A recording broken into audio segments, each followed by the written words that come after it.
पुरानी कहावत है कि जब ऊपर वाला देता है तो छप्पड़ फाड़ के देता है, लेकिन जब लेता है तो लग रहा है पूरी जी जी करके देता है, लगातार लेता है।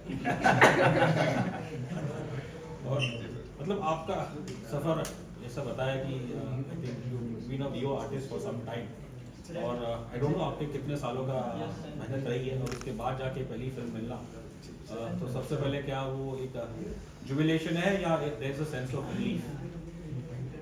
हाय, सबसे पहले मैं आप सभी महानुभावों को मेरा प्यार भरा नमस्कार देना चाहूँगा, और थैंक यू सो मच आप सभी यहाँ पर हारे हमारी मेहनत को देखने के लिए, इसे सराहने के लिए, और थैंक यू सो मच। जी बिल्कुल, आपने पूछा मेरा एक्सपीरियंस, तो मैं 19 साल की उम्र से इस फील्ड में आ गया था। मुझे 20 साल का थिएटर का तजुर्बा है। मैं नादिरा जहीर बब्बर जी के साथ जुड़ा हूँ, एक जो थिएटर ग्रुप के साथ 2003 से। इसके अलावा और भी 2-3 ग्रुप्स के साथ जुड़ा हूँ मैं। बीच में मैं दुबई रहा, एक बॉलीवुड डांस ड्रामा था जाने जिगर, आपने सुना होगा, मिस क्राफ्ट का था, उसमें मैंने ऑलमोस्ट सारे रोल निभाए। और इसके अलावा मुझे मारवा स्टूडियो है फिल्म सिटी नोएडा में, वहाँ पर मुझे जो 3 महीने का कोर्स होता है, वहाँ पर मुझे अपना जो भी मैंने सीखा था वॉइसिंग से, अपने थिएटर से, वो सब मुझे शेयर करने का मौका मिला। वो 3 महीने का कोर्स मैं ही संभाल रहा था वहाँ पे, जो भी हमारे युवा कलाकार आते हैं उनकी स्पीच पे काम करना, या उनमें जो भी थोड़ी बहुत जो रमा करते हैं हम अपने इस हुनर को। और ये क्राफ्ट है, ये देखिए बोलते कि माँ के पेट से कोई नहीं सीख के आता है, तो बस यही है, इसको हमने मांझा और मैं लगातार मांझ रहा हूँ। और हाँ, मैं वॉइस ओवर्स, कार्टून्स, रेडियो सब करने का मुझे अवसर प्राप्त हुआ। मूवीज़ जैसे आजकल डबिंग जो इंडस्ट्री है वो काफ़ी फल फूल रही है, क्योंकि हमारे जो अपना अमेज़ॉन हो गया या नेटफ्लिक्स हो गया, इसमें जो भी कंटेंट आ रहा है आजकल सभी भाषाओं का, इंग्लिश से लेके कोरियन ड्रामा इतने हैं। अब साउथ इंडस्ट्री जो हमारी है उसकी सारी फिल्में डब होती हैं। तो अल्लू अर्जुन की एक फिल्म थी बनी द हीरो, उसमें उस वक्त मैंने शुरुआत की थी उसकी वॉइस के लिए। फिर मैं कुछ दिनों के लिए मुंबई से मुझे बाहर जाना पड़ा था, दिल्ली एंड दुबई जो मैंने आपको बताया, नहीं तो आज उसकी भी आवाज़ हो सकता है मैं ही हूँ। तो इसके अलावा कार्टून्स वगैरह आप लोगों ने सुने होंगे, हना मोंटाना काफ़ी फेमस हुआ था बहुत, तो हना मोंटाना में जो हना का भाई था जैक्सन, उसकी वॉइस में करता था। और अपना पावर रेंजर्स बच्चे बहुत देखते हैं, उसमें येलो रेंजर और ये सब ब्लू रेंजर वगैरह सब। तो ये मेरा पूरा सफ़र रहा, और फिर मुलाकात हुई हमारी सर से, और बाकी किस्मत। तो इस लंबे सफ़र के दौरान I am sure you must have ambitions की फीचर फिल्म में भी कोई चांस मिलना चाहिए जी। तो वो कितना फ्रस्ट्रेटिंग था कि in spite of being a known name in the video circuit, और थिएटर भी आपने कहा कि 19 साल से आपने किया है, और उसके बावजूद भी मौके नहीं मिलते, तो वो कितना फ्रस्ट्रेटिंग रहता था? इस सिलसिले में मैं कहना चाहूँगा, मौका देखिए, मैं ये सोच के आया था कि मुझे एक्टिंग करनी है। मुझे जब मैं ऑडियंस के सामने होता हूँ, कैमरे के सामने होता हूँ, या इवन माइक पे होता हूँ, तो मैं इंजॉय कर रहा होता हूँ। तो हम लगातार सीखते हैं। मुझे लगता है कि आपको कितना वक्त लगता है, इसमें जो स्ट्रगल शब्द देखते हुए मुझे बहुत नेगेटिव लगता है, क्योंकि हम सीख रहे होते हैं। मैं हरियाणा से हूँ, ठेठ जाट परिवार से हूँ, ठेठ हरियाणवी बोली जाती है, तो हम खुद को मांझ रहे होते हैं। मुझे याद आता है आज से 18-20 साल पहले, मैं मतलब भाषा, मैं और मेरा भाई और जो भी मतलब जो हमारी भाषा होती है जो कि काम आती है, हम बोलियों में खो के रह जाते हैं। सो बोली से भाषा को जो सफ़र होता है, तो मुझे लगता है फ्रस्ट्रेटिंग नहीं रहा, क्योंकि जैसे जैसे आपका ज्ञान बढ़ता जाता है, आपको अपनी अज्ञानता की उतनी ही ज़्यादा समझ होती चली जाती है। तो मुझे ये लग रहा था कि मैं इम्प्रूव कर रहा हूँ, और जब आपका वक्त आता है उस अनुसार आपको वो मिलने लगता है। और सही बताऊँ तो मैं अपना थिएटर से और वॉइसिंग से, इन चीज़ों से इतना मैं लगा रहा, मतलब मैं सही मायने में एक्टिंग के लिए मैं ज़्यादा ट्राई नहीं किया था। मतलब मैंने इवन ये मूवी भी, मेरे एक साथी ने, कास्टिंग डायरेक्टर ही हैं वो भी, तो वो उन्होंने बताया यार ये एक बड़ी अच्छी कहानी सुनी, और उनका ये कहना था कि जब मैं वो कहानी सुन रहा था, इसकी नरेशन सुन रहा था, तो मुझे उस चंदू में मुझे तू ही कंटिन्यूसली तू ही नज़र आ रहा था, जो जो हालात थे उस तरीके से। तो उन्होंने मुलाकात करवाई सर से, और फिर ऑडिशन हुए, 3 सीन सर ने हमें पूरा जमा के टेस्ट किया, इधर से उधर से, और उसी वक्त इन्होंने फिर मुझे फाइनल किया। तो बहुत बहुत शुक्रिया सर। तेरी की किस्मत मेरी। जी जी जी। वैष्णवी ऐसा subject slice of life stories, वो माइक रख दीजिए उस पे जो अच्छा। वो बंद ही है। जो स्लाइस ऑफ लाइफ स्टोरीज की बात आती है और अक्सर एटलीस्ट जो मेरे अनुभव रहा है व्यूइंग का, उसमें सेंट्रल कैरेक्टर हमेशा एक मेल होता है। हम कॉमन मैन इसलिए शायद बार बार कहते हैं, लेकिन ऑब्वियसली जब मैं आपके कैरेक्टर को इस ट्रेलर में देखता हूँ आपके साथ देयर अनदर फीमेल कलीग, तो ये जो कॉमन वुमन है इसका जिक्र मुझे नहीं लगता कि हमारे सिनेमा में या even in common public discourse कि वो जो कॉमन वुमन है उसका जिक्र नहीं होता। होना तो चाहिए बहुत ज़्यादा। आई फील लाइक जो सारे फीमेल कैरेक्टर्स होते हैं मूवीज़ में, मूवीज़ बन ही नहीं सकती अगर फीमेल कैरेक्टर्स नहीं होंगे। आप एक्सेसरी की तरह यूज़ नहीं कर सकते। काफ़ी हमारा प्रोग्रेस भी काफ़ी हुआ है ओवर द इयर्स की जो फिल्म इंडस्ट्री में अभी रिप्रेजेंटेशन ज़्यादा मिल रहा है, ज़्यादा औरतों के भी कैरेक्टर्स लिखे जा रहे हैं। ऐसे नहीं है कि अभी बस स्क्रीन पे आके चाहे आइटम सॉन्ग कह लो या जस्ट एज एन एक्सेसरी या जस्ट एज आई कैंडी, जो अभी नहीं हो रहा है। अभी we're moving more towards substance. More women need to be represented और इस यहाँ पे हमारे दो फीमेल जो कैरेक्टर्स हैं दोनों बहुत अलग हैं और दोनों बहुत रियल हैं। ऐसे हम सब होते हैं, औरतें होती है ऐसी जिनको उतना स्क्रीन टाइम देना भी बहुत इम्पोर्टेंट है। तो मैं बहुत खुश थी जब मैंने अपना कैरेक्टर सुना। जैसे सर ने भी बताया, बहुत रियल कैरेक्टर है आरती का, जो उसके भी एम्बिशंस है, उसने भी काफ़ी स्ट्रगल किया है लाइफ में। She just wants to have a good life, she wants to have a good partner. वो काम करना चाहती है, एक नॉर्मल ज़िंदगी जीना चाहती है। अब उसके साथ आगे जो भी होता है इसकी वजह से वो तो बहुत तबाही वाला एक सीन है। बट मुझे बहुत अच्छा लगा कि basic the foundation of the character was very strong. She was ambitious, her individual, every characteristic that she has is worth mentioning. So I'm very happy that I got this role and I've craved to do something like this all my life.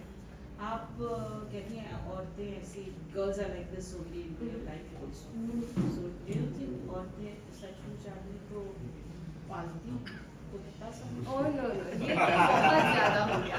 तो मैं वही बोल रही हूँ कि जो उस point पे जो आरती पहुंची है वो काफ़ी स्ट्रगल के बाद पहुंची है, क्योंकि ये फ्रस्ट्रेट किए जा रहे हैं स्टोरी में। मैं बस बता रही हूँ कि जो बेसिक उसकी फाउंडेशन है, जैसे वो अपनी लाइफ जीना चाहती है, वो इंडिपेंडेंट होना चाहती है, हर औरत वही चाहती है। तो ऑफ कोर्स ये मूवी का कैरेक्टर है तो थोड़ी बहुत तो नोक झोंक और थोड़ा एग्जैजरेशन तो है ही, पर that was for comical purposes, but character काफ़ी डीप है उससे ज़्यादा।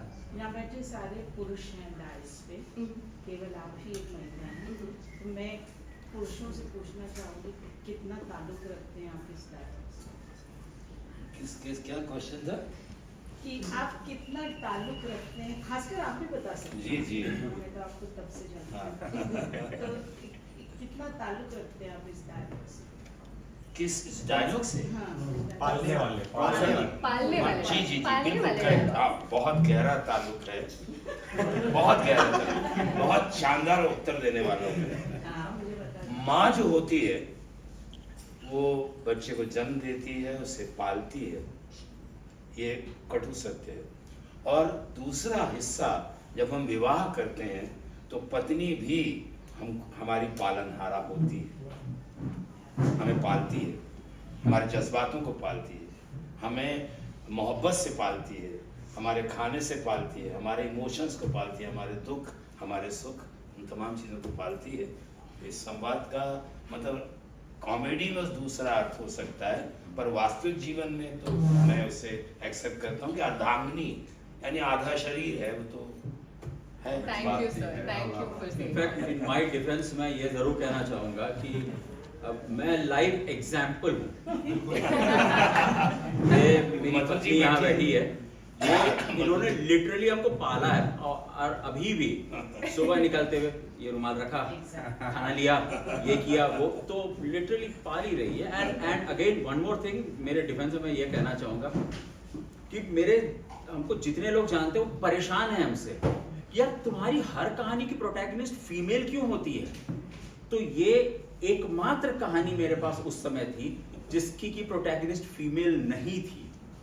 तो वो भले आप चांदी वार की बात करें या आगे आने वाली जो मेरी अगली फिल्म जो है वो भी प्रोटैगनिस्ट जो है फीमेल ही है, सो डोंट वरी, मैं इत्तेफाक रखता हूँ, मैं इन लोग से ज्यादा फेमिनिस्ट तो मैं हूँ। और जो एक्चुअली हम लोग फिल्मों में फिल्म में जैसे वो डायलॉग है कि वो पाल रही है, लिटरली पाल रही है, और हम ये मेंस वर्ल्ड कहते हैं ना, it's a it's man's a world, ऐसा कहते हैं, लेकिन मैं सच कहूँ तो मेरे जितने दोस्त हैं, अगर सबको बोलना मेरी बीवी काम करे मैं तो घर पे बढ़िया हूँ, एक फैक्ट है अभी इस जमाने में, मुझे भी मेरी बीवी कमाए मैं तो घर बैठ के आराम से, इसमें कोई शर्म नहीं है एक्चुअली। मतलब अगर सिर्फ फाइनेंशियल बात करें तो एक्चुअली मेरे दोस्तों को कहते हो यार मेरी बीवी काम करे मैं तो बच्चे का खेलता रहूंगा, लिटरली वैसे हो चुका है, तो उसमें कोई शर्म नहीं मुझे लगता, मैं तो खुशी खुशी करूंगा। आपने बोली ना भोपाल से आए, जी शादी नहीं हुई, शादी नहीं पालने वाली बीवी ढूंढना है। तजुर्बा है, हाँ बिल्कुल है, थोड़ा थोड़ा अब ये कैमरे पे ना घर पे पहुंचे इसलिए बता नहीं रहे। नहीं, मैं औरतों का बोल रहा हूँ, माँ का एक्सपीरियंस है तो मुझे पता है कि वो पालने वाली बात जो है वो मैं बोल रहा हूँ। बिल्कुल पालती हैं, और जब जब हम टूटते हैं हमें संभालती हैं। This is why I love all of the people that I've worked with because they're genuinely feminist and in the real sense, not the Instagram definition of feminist. Genuinely मुझे बहुत equal treatment हर जगह पे मिली है और मुझे बहुत मजा आया इस फिल्म पे काम करने में. So I'm very grateful actually. I'm just feeling it right now. यहाँ भी देखो बीच में बिठा है। Thank you. फ्रेम थोड़ा खूबसूरत लगना चाहिए ना, तो इसलिए बीच में रहना चाहिए। मतलब ये ट्रेलर में जो देखा टिकू, मैं तो मैडम पलता ही हूँ माँ, अगर मेरी माँ नहीं है तो मैं नहीं, बहुत ही सिंपल सी बात है। Yes of course I been, मतलब मैं बहुत मार खाता हूँ उनसे, अभी भी मार खाता हूँ, और मुझे इसमें कोई हिचक नहीं है बोलने के लिए कि मैं अभी भी मार खाता हूँ, बिल्कुल मार खाता हूँ, और मुझे लगता है कि वही मुझे एक सेव है। और मैं एक्चुअली गर्लफ्रेंड से मार खाते हो तो माँ लगा दिया, सिर्फ वर्ड चेंज का माँ लगा दिया। इसलिए वो जो बैठे हुए हैं किस्मत वाले है ना। ये अभी नए नए मार खाने शुरू किया है, रिसेंटली इनकी शादी हुई है, तो अभी इन्होंने म्यूजिक दिया है, और इनकी जो पहले गर्लफ्रेंड थी, मतलब शादी के ये मूवी के दौरान अभी बीवी बन चुकी है, वो हमारी कोरियोग्राफर है, मूवी की कोरियोग्राफर है, तो इनका भी स्टोरी है यहाँ। दोनों बहुत टैलेंटेड हैं। बहुत ज्यादा। You worked in the south. Yes. What difference do you find working down the south? Did you debut in the south? Uh, Telugu was it Telugu? Yes, Telugu. The first film that came out in the south was a Telugu film, and the biggest difference is that I can understand all of you. Over there, it was kind of a challenge. Although I was treated with so much respect and love, even over there, it was a wonderful experience. But when I got onto the set, I had no idea how to speak the language. तो मुझे पहले बहुत ही मुश्किल हुआ basics से start करना. यहाँ पे वो एक एडवांटेज था कि मुझे लैंग्वेज तो आती ही है. That was the biggest difference. But acting is acting. I love doing it in every language, so it's great. वैसे भी तेलुगु सिनेमा की जो हमारा परसेप्शन रहता है वो तो बस बॉम्बे बैठ के ही होता है, तो जब कभी बार मौका मिलता है कुछ तेलुगु एक्ट्रेसेस से बात करने का, obviously there is mister Sandeep Reddy Vanga, और उनका जो सिनेमा है अपना उनका स्टाइल अंदाज है, लेकिन कभी कभार ये भी सुनने मिलता है कि जो तेलुगु में सिनेमा में एक I don't use the word misogyny, but एक डोमिनेशन जो मेल का है ओवर फीमेल, तो क्या ये वाकई एक wide spread in the Telugu industry या even other southern industry? I would want to be non-controversial and say no, but I'm not going to do that because it's a little true that again female representation needs to be taken a little more seriously. I mean misogynist or misogynistic is a very heavy word, and I can't sit here and say, oh, I was treated badly or whatever, because my personal experience has been beautiful in the South. Every place I've been treated with respect, and I personally did not, maybe it's just the production house that I worked with or people that I work with, But when I see some interviews, it really irks me and makes my blood boil. When people talk about how men have power over women, or they're allowed to do certain things that you really shouldn't be doing to women. So yes, I feel like we still have a long way to go. Mohan ji, trailer में जैसा देखा, टीकू जी को तो हम सब पसंद करते हैं और ज़्यादातर जो उनकी छवि रही है कॉमेडी में ही रही है. And I think there is one actor who can truly define what a किस्मत, बिकॉज जैसे I think he is someone who thrives on comedy of errors. उनके ज़्यादातर आप रोल्स देखेंगे, लेकिन यहाँ ऐसा देखने में लगा है that for the first time शायद हम एक सिनिस्टर साइड देखेंगे उनका. तो पहली बात तो आपने टीकू जी को इस कैरेक्टर में कैसे, हाउ डिड यू एनविसर्ज हिम?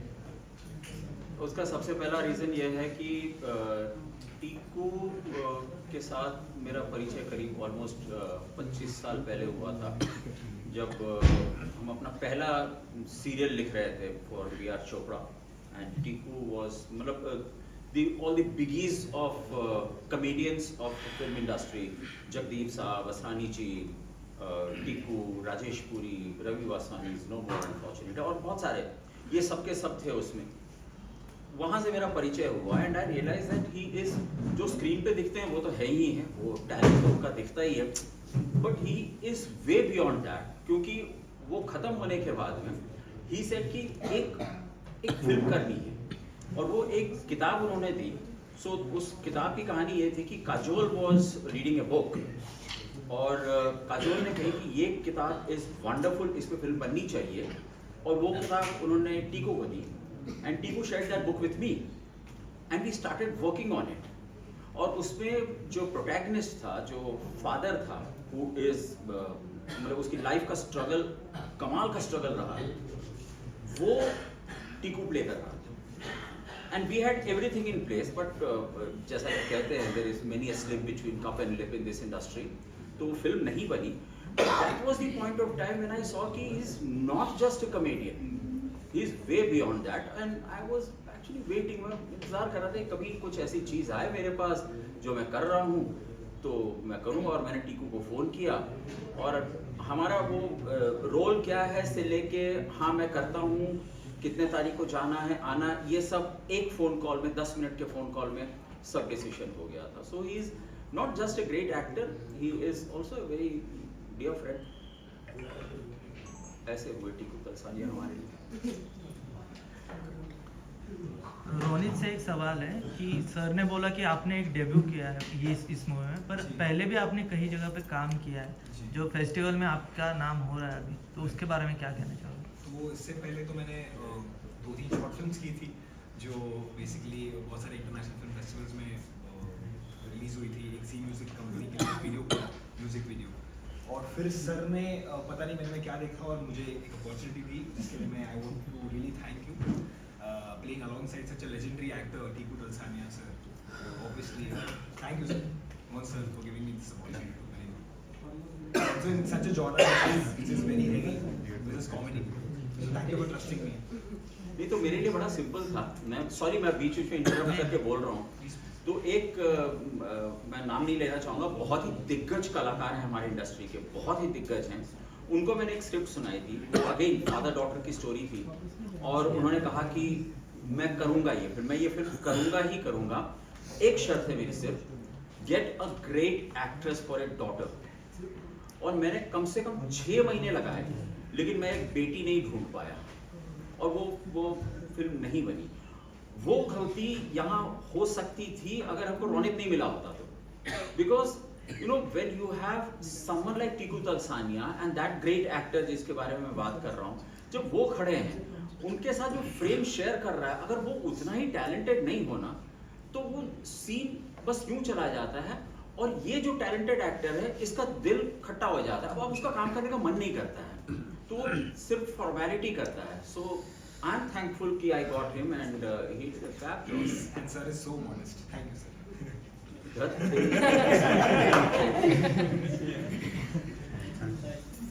क्योंकि डॉट ऑब्वियसली जब जो हीरो है नॉर्मली क्लीन शेव रहता था, आजकल चाहे वो बॉलीवुड का हीरो हो या किसी भी सिनेमा का हीरो या फिर इवन क्रिकेटर्स, ज़्यादातर सब दाढ़ी रखते हैं. यहाँ पे भी शायद 2 जन है यंग युवा मैं हीरो हूँ पिक्चर का। 1 बताना 2 नहीं 3 चाहता 4 चार ने दाढ़ी रखी। मैंने और वैष्णवी नहीं रखा। मैंने कर लिया शेव आज, तो मेरा नहीं है। तो इस दाढ़ी पे कुछ कहना चाहेंगे कि आज व्हाई इज द दाढ़ी इन वोग? हाँ, हम इतना ही कहना चाहेंगे कि इन सबको देख करके मेरी भी बड़ी इच्छा जगी थी यार also keep। और उसी दौरान वो कोविड आ गया, लॉकडाउन हो गया, घर में पड़े थे सब, तो वो रिस्क हम ले सकते थे, तो हमने थोड़ी दाढ़ी बढ़ाई और हमने फोटो खींचा और शेयर किया। इतनी गालियां पड़ी, अब भी शेव करो, अब भी शेव करो। और घर में तो खैर उठते बैठते गालियां पड़ रही थी, क्या है शेव करो ना, क्या है शेव करो। तो हमने एक और ट्रिक किया, हमने इसको इतना कर दिया, आहा, लाइक फ्रेंच कट कर लिया हमने, अब मजा आएगा। वो भी बर्दाश्त नहीं हुआ लोगों से। तो हम सिर्फ इतना कहना चाहते हैं कि भाई तुम लोग सबसे बड़ी जलन महसूस होती है, तुम लोग ये रख सकते हो और हम नहीं रख सकते हैं, अदरवाइज जो अच्छा लगता है रखिए, अपनी खेती है। तो आपने मतलब किश्तों में दिखाया, इतना देखिए सी लग रहा मतलब लो छोड़ो, अब सही बात को पूरा कर दिया, आप प्यारे लग रहे हो। कर दिया क्या? In continuity, I would like to ask Vaishnavi. It's a personal question. Clean shaven men or men with beard? Depends on the day, ma'am. No, I mean I don't mind either, as long as the guy is nice, I guess. Yeah, I think beards are super in fashion though. If you can keep your beard nicely maintained and and clean and hygienic, I think it should be fine. इसलिए श्रीकांत ने भी थोड़ा सा रखा है। मुझे बहुत शौक है दाढ़ी रखने का, बहुत शौक है। वही कोविड के टाइम मैंने कर भी दिया था, लेकिन वही हर दूसरे दिन ऑडिशन आ जाएगा, फिर कटवाना पड़ता है ये, और मतलब कैरेक्टर वाइज वर्क नहीं करता, वरना मुझे भी दाढ़ी रखने का बहुत शौक है। इस पर आरती सक्सेना है और Oh, प्रिंट एंड ये यूट्यूब के लिए मैं करती हूँ। Okay. मेरा सवाल ये है कि बहुत सारे लोग हैं जो किस्मत पे बिलीव करते हैं और बहुत सारे लोग हैं जो नसीब पे, बोलते हैं ना, कर्म पे बिलीव करते हैं। किस्मत कुछ नहीं होती, बोलते हैं मेहनत करो। तो आप दोनों, आप लोग जितने भी लोग हैं, मतलब आप लोग में से कौन किस्मत पे बिलीव करते हैं और कौन कर्म पे, और कौन दोनों पे, और कौन दोनों पे? Good question. इसमें मुझे लगता है कि देखिए ये बिल्कुल जो लोग ये सोचते हैं कि किस्मत पे, किस्मत से ही सब होता है, लेकिन आपको क्या पता कि किस्मत में ये लिखा हो कि मेहनत करने से ही मिलेगा, है ना? तो या तो बिल्कुल हो सकता है लिखा होगा तो यही होगा कि भाई करने से ही मिलेगा, तो मुझे ये लगता है। हम लोग प्रोजेक्ट आने तक किस्मत पे डिपेंड होते हैं, खराब हो गया तो बोलते किस्मत खराब, अच्छा हो तो बहुत मेहनत किया हमने, बहुत मेहनत किया सर। तो बस वही है। ऐसे भी होते हैं कि सबसे ज्यादा मेहनत है ना मजदूर और दूध वाला, पेपर वाला सब करते हैं। वैसे हमारे लाइन में किस्मत चाहिए, मतलब कोई भी लाइन में, इसमें क्रिकेटिंग फील्ड हो, इंडस्ट्री हो, पर वो पीछे का अगर हार्डवर्क या मेहनत नहीं रहा तो इसका फायदा नहीं है। बट हाँ, किस्मत कुछ हद पे तो चाहिए, एज अ यूनिवर्सल पावर कहिए, कुछ तो एक चाहिए वो है ना कर्मण्यवाधिकारस्तु, वही वाली बात है, कर्म करते जाओ, फल की चिंता मत करो, फल जो है वो डेस्टिनी है, किस्मत है। और अगर किस्मत से आपको मौका मिल भी जाता है कोई खास, लेकिन वहां पर अगर आप इतना अपने रोल को, जो भी आप कर रहे हैं, क्रिकेट हो चाहे एक्टिंग हो, अगर आप नहीं खुद को साबित कर पाए तो वो आखिरी मौका मिल जाता है, वो आखिरी मौका होता है आपका, उसके बाद दोबारा आप शायद नहीं नजर आएंगे उस फील्ड पर। तो एक बड़ी वो है कि ट्रेनिंग में बहाया हुआ पसीना जंग में खून बहने से रोकता है। तो मुझे लगता है कि आप मेहनत जो कर रहे हैं वो आपकी, जैसी किस्मत से आपको चांस मिलेगा, अगर वो मेहनत नहीं की होगी तो वो चांस आपका खराब हो जाएगा, लेकिन मेहनत करके वो किस्मत से मौका मिला, फिर आपको और मौके मिलेंगे। अरे इस प्रोमो में एक चीज बहुत शानदार है, एक आदमी ने लॉटरी का टिकट लिया और वो कहता है मुझे उसने कहा है कि ये जो दूसरा ग्राहक आएगा वो टिकट तू ले लेना, तो किस्मत यहाँ बदल गई ना। कहाँ से कुछ भी हो जी, सकता एक सरदार जी ने तो टिकट ही नहीं लिया, भगवान को बोला कि मेरा लॉटरी निकल, भगवान ने करीब तो सही रहेगा। बदल जाती है। मुझे ऐसा लगता है कि बहुत सारी मेहनत और थोड़ी सी किस्मत बहुत ही अच्छा होता है। आई थिंक हमारे हाथों के लकीर हमारे पे डिपेंड नहीं होता, हमारे पास हाथ है, इसके हाथ में हमारी जिम्मेदारी है कि हम खूब मेहनत करें और ऊपर वाले पे छोड़ दें, सब अच्छा ही होता है। just be positive and किस्मत अपने आप अच्छी हो जाएगी। मोहन जी फिर भी लेकिन अगर जब इंडस्ट्री की बात आती है तो क्या आज भी वो ट्रू है that one Friday can make और break your career? Whether I like it or no, yeah, it is so true. दो तारीख You are as good as your last Friday. No matter how talented you are. एक जमाना था कि director अच्छे हैं तो अच्छे हैं, उनकी 3 फिल्में फ्लॉप हो गई, कोई बात नहीं, वो दिखता है लोगों को कि यार ये बंदा काम बड़ा अच्छा करता है. Not any more. आपका लास्ट फ्राइडे क्या था, बस वही इम्पोर्टेंट रह गया है. हाँ, लेकिन मैं किस्मत वाली बात पे भी कहना चाहूँगा, दोनों एक दूसरे के पूरक हैं. यू नो, अंग्रेजी की कहावत है, when opportunity knocks open the door. अब अपॉर्चुनिटी ने नॉक किया, अब आप गए हो, ओह शिट अपॉर्चुनिटी आ गया, तैयार होना है, कपड़े पहनने बदलने हैं, तो opportunity is not going to wait for you. So वो जो मेहनत जो होती है ना, आप हमेशा तैयार रहो, किसी भी वक्त वो दरवाजा खटखटाया जा सकता है. So, आप मेहनत कर रहे हो तो किस्मत रास्ता बना देगी आपके लिए. आप मेहनत कंटिन्यू कर रहे हो तो रास्ता बना ही देगी. डेफिनेटली सही करा. मतलब फाइनली दोनों चीजें जरूरी बहुत बैलेंस. एक मार्च का फ्राइडे विल बी इन और वैष्णवी, आप दोनों के लिए कितना इम्पोर्टेंट है? I'm sorry? 1 मार्च का जो फ्राइडे आएगा आप दोनों के करियर के लिए कितना इम्पोर्टेंट है?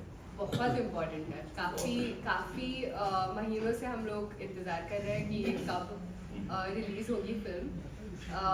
तो ऑब्वियसली करियर के लिए तो है ही इम्पोर्टेंट, और इमोशनल वैल्यू भी बहुत है कि फाइनली ये आ रही है. और आई होप सब पसंद करें जितना हमने इसमें मेहनत लगाई है और जितना हमने खुद ने एंजॉय किया है. मेरा ये मानना कि you do your best, God will do the rest. हमने अपना कर्म किया, सबने पूरी मेहनत, खून पसीना. हमें याद है जब 45 डिग्री के आसपास सर बता रहे हैं, तो मैं तो चक्कर खा के भूत बन गया. तो मैं गया वहाँ पे रेस्ट किया, तो वो मेहनत, वो पसीना जो हम लोगों ने बहाया है, अब ऊपर वाला देख रहा है, तो ज़रूर इसका बहुत अच्छा परिणाम होगा.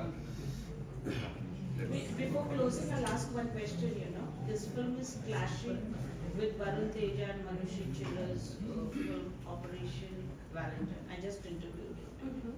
How do you look at the clash? लेकिन मेरे कुछ साथी ने वो फिल्म देख ली है, मतलब मुझे लगा How do you look at the clash?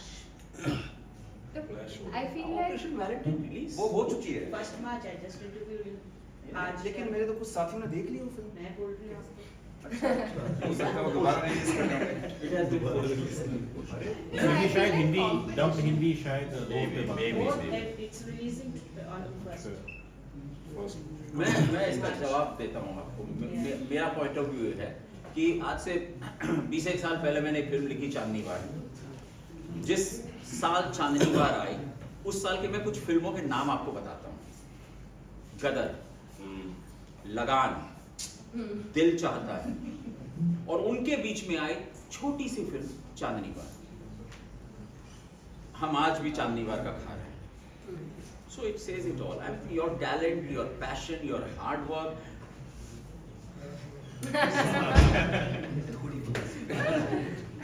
true. Correct.